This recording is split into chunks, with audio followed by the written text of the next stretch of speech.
আজকে রান্না করব কাতলা মাছ। তো আমি কাতলা মাছটা কেটে নিছি, কেটে ধুয়ে নিছি। আমি এখন পিস করব। কাতলা মাছটা আগের থেকে আমি কেটে দিয়ে রেখেছি, আমি ছোট ছোট করে টুকরো করে নেব। আমি কেটে নিছি দুইটা মাছ, কাতলা মাছ। এখন আমি মাছটা ধুয়ে নিব। ধুয়ে নিছি, ভালো করে ধুয়ে নিছি। আমার হলদি মরিচ মাখাই নেব, লবণ দিব, একটু রস দিব, হলুদ দিব, একটু মরিচ দিব 1 চামচের কম, 1/2 চামচ দিছি মরিচ, 1/2 চামচ হলুদ। মাছটা আমার মাখানো হয়ে গেছে, আর মাছটা এখন ভেজে নিব। মাছটা ভাজে দিচ্ছি, মাছটা ভাজা ভাজা হয়ে গেছে, মাছটা উঠে নিব।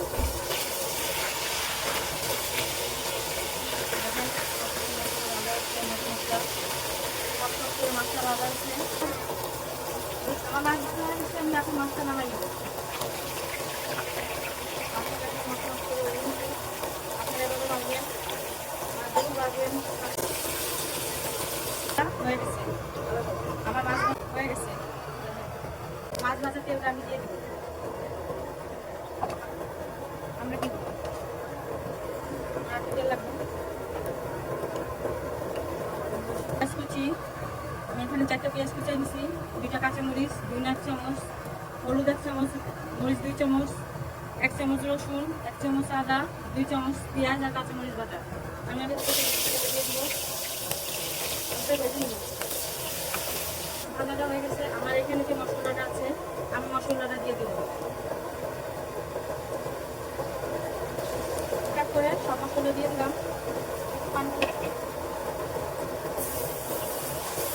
পানি দিয়ে দিলাম মশলাটা কষানোর জন্য। একটু লবণ দিয়ে দেবো, পরিমাণ মতো লবণ দেবো। পানিটা দিয়ে দিচ্ছি জানি মশলাটা না ফুটে যায়। এই পানি দিয়ে মশলাটা ভালো করে কষানো হবে। জিরা ফাঁকি দিয়ে দেবো 1 চামচ। এখন ঢাকনা দিয়ে রেখে দিব, আর মশলাটা কষানো হবে।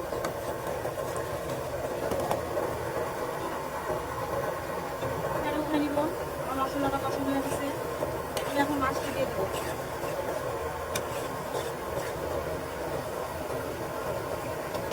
জন্য আমি মশলাটা কষাই নিচ্ছি। স্টোভে জাল ধরে তো বেশি সময় লাগে না এই মশলা কষানোর জন্য। বেশি করে মশলা আপনারা কষান দিন, যত মশলা কষাবেন মশলা বন্ধ পাবো না।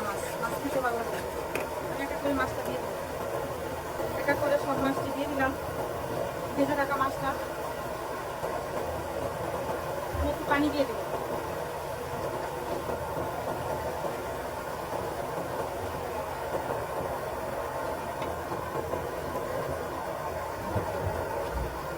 মাছের জল দিয়ে দিচ্ছি মাছের। আমি এখন ঢেকে দিব, 10 মিনিটের জন্য ঢেকে দেবো। আসলাম 10 মিনিট পর, দেখেন আমি ঢেকে রেখেছি। কত সুন্দর ঘ্রাণ বেড়েছে, কত স্বাদ সুগন্ধ বেড়েছে মাছের। কাতলা মাছের ঝোল, কাতলা মাছের ঝাল। আমি দেখবো একটু লবণ হচ্ছে নাকি। আমার বেবিটা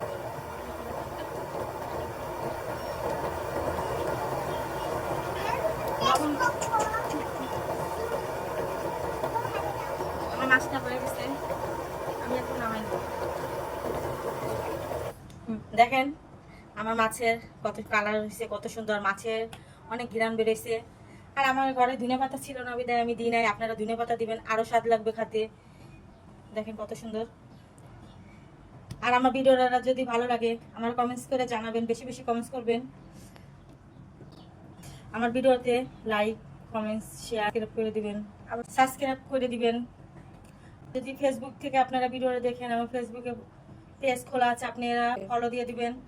আর এই রান্নার ভিডিওটা পাইতে গেলে ইউটিউবে দেখবেন আমি কেমন করে রান্না করছি। আপনারা এইভাবে দেখে রান্না করবেন, আর আমার পাশে থাকবেন। আসসালামু আলাইকুম।